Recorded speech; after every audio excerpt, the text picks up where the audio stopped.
First of all, I applaud the question, because the key word is compromise. Let me go back to the Cuban Missile Crisis, 1962.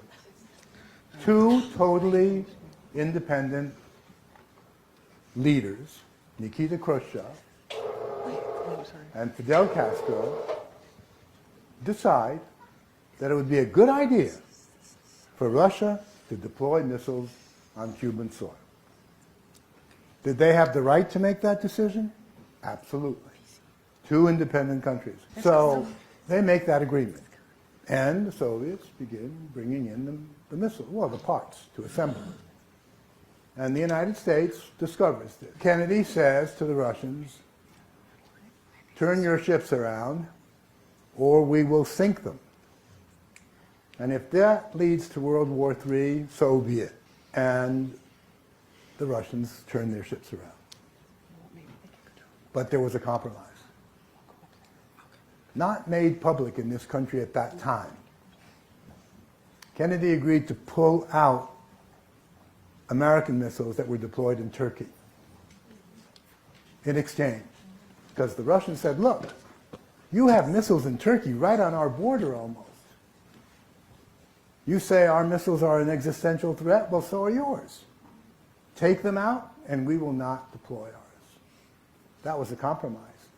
Now, Kennedy asked that this not be made public because it would kind of be seen as a loss of face and blah, blah, blah.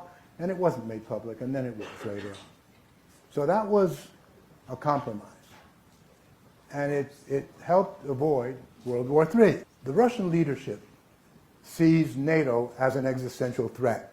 Rightly or wrongly, that's not the point. The point is that that's the way it's seen. And this is not politics. You know, why would you bring NATO closer and closer to our borders, they say. In Latvia, it's on the border. In Estonia, it's on the border. Now, Ukraine is moving westward. It's a complicated issue. The United States has played a certain role in this. That's not the point. It's moving westward. If it ultimately goes into the Western fold, or whatever you want to call it, then it's logical to surmise that Ukraine will join the European Union and will become a NATO member. Now, Ukraine has a border with Russia. Not only that, but Crimea, which was traditionally Russian, Sevastopol was always the base of the Navy, the Russian Navy, naval fleet of the Black Sea.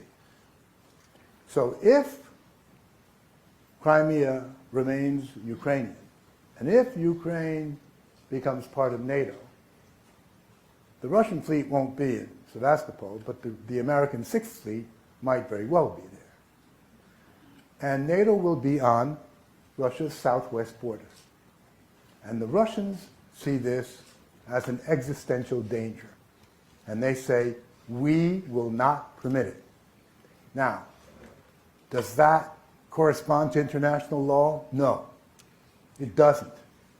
But when you talk about existential threat, you say, I don't care about international law, as in the Cuban Missile Crisis. You say, no, we don't give a damn how you feel. We're not going to allow this. It is my opinion that had from the very outset been some kind of internationally negotiated agreement that Ukraine would not become a member of NATO for at least the next 50 years, there would be no Ukrainian problem.